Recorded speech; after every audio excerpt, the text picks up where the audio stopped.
everyone, welcome to my channel. Thank you for being here. If you are new, please don't forget to hit the subscribe button and give me a thumbs up if you like this video. Today is Motivation Monday, and what we're going to be talking about are the silent saboteurs in your life. Now, these people could be your parents, your partner, your best friends, siblings, work colleagues. I'm not suggesting for a minute that they don't love you and they don't want the best for you. However, sometimes their version of the best for you is not your version of the best for you. And sometimes their version of the best thing for themselves contradicts your version of the best thing for you. Does that make sense? I think that makes sense.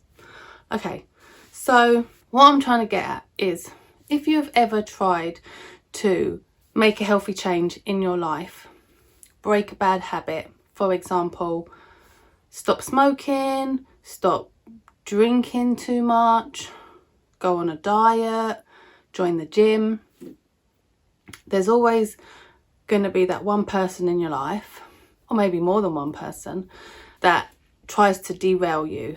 For example, if you smoke and you say, right, I'm quitting, I'm giving up, that's it, I'm done, you'll always have that one work colleague or friend who offers you a cigarette and always says, oh, do you want a cigarette? And you're like, no, I'm trying to stop. And they're like, oh, sorry, I forgot. Do you want a fag? Do you want a fag? Do you want to come for a fag? You're like, no, I'm trying to stop. And they're like, oh, okay. Do you want a fag? And then eventually you're like, yeah, go on, I'll have a fag.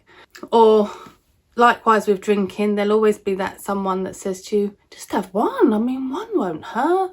You know, you don't have to stay out all night, but you know that one always leads to another one and never stops at just one.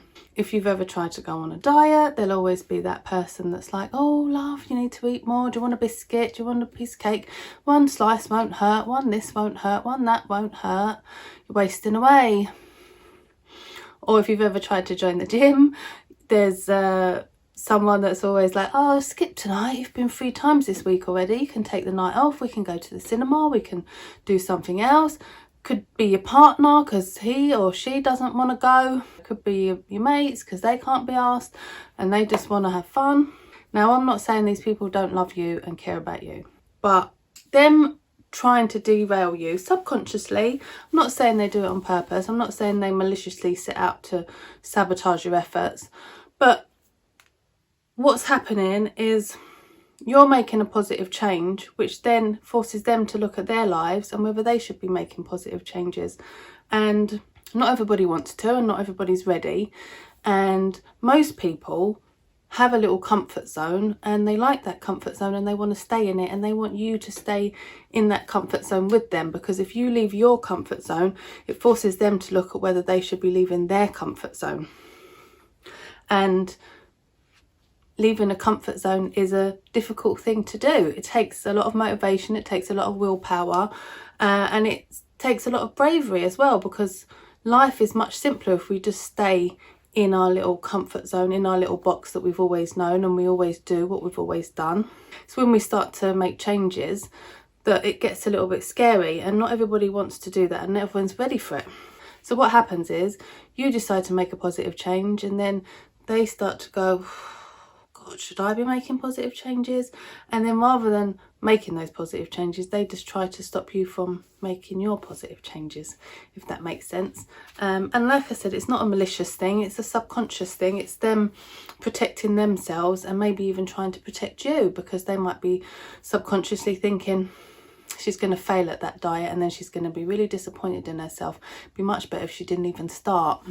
So what you've got to ask yourself is, these people that keep offering you cake and cigarette and wine, are they living the life that you want to be living? Do you want to live their life? Do you want to continue doing these bad habits? Or do you want to make this positive change that you've been thinking about? And the answer, the right answer, is that you want to make the change. Because if this global pandemic has shown us anything, it's that our health is really, really important. From the get-go, they've said if your immune system is compromised, you're much more likely to die. And that's really serious. I mean, that we can't, like, that's not a joke. So everybody on the planet right now should be thinking about how they can improve their health. And if you have started thinking like that, that's amazing. And if other people haven't started thinking like that, that's their journey, and it mustn't be allowed to affect your journey. So in the words of Gandhi himself, we're going to use going to the gym as an example. First, they ignore you. First they go, oh yeah, joining the gym again. All right, yeah, well, I seem to remember last time it didn't go so well. So you do your thing, and you know, when you're ready to quit again, I'll be here. They don't believe you're going to do it. First, they ignore you. Then they laugh at you. Oh, have you seen her? She's gone out, she's bought herself all new leggings and trainers. She's down there 5 days a week. She comes out of there looking like a roasted tomato, sweating and all sorts. Yeah? They try to take the mickey out of you. They try to make you feel silly for what you're doing. Then they laugh at you. Then they fight you. Oh, do you have to go to the gym again? You've been 5 times this week already. I mean, you don't need to go 5 times this week, but you've been every day this week already. Do you have to go? Can't you just take the night off? Let's stay in. Let's get a pizza. Come on, you've earned it. You've done really well. Then they try to fight you and get you to stop what you're doing. Then, when you come bouncing in, healthy, happy, looking good, feeling good, then they want to be like you. Then they're going to be like, hold on a minute, she's actually doing this. She's actually gone to the gym. She's stuck at it. She looks really good. She's full of energy. I want some of that, actually. That looks good. That looks like something I could get on board with. Then they want to be like you. Then they're going to come to you and they're going to say, how much is your gym membership? How often do you go? Oh, what do you do when you do there? Have you got a personal trainer? What's her name? Yeah, so if you can stick with it through the silence and the ridicule and the fighting, and you can come out the other side, I promise you they're going to be coming to you and they're going to be asking for your help and your advice, and you are going to be a leader within your surroundings. You're going to be the one that shows everyone else that it can be done and that it's worth doing. So stay motivated. Ignore the saboteurs. Just keep reminding yourself 6 months from now, they're all going to be asking you to help them do what you're doing. Okay, so don't be derailed. Don't give in.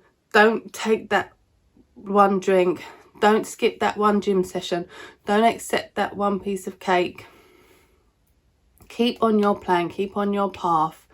And I promise you, not only will you be happy that you did, everyone else will be happy that you did. Okay, so that's it from me today. I'm going to love you and leave you, and I hope to see you next Monday for more motivation.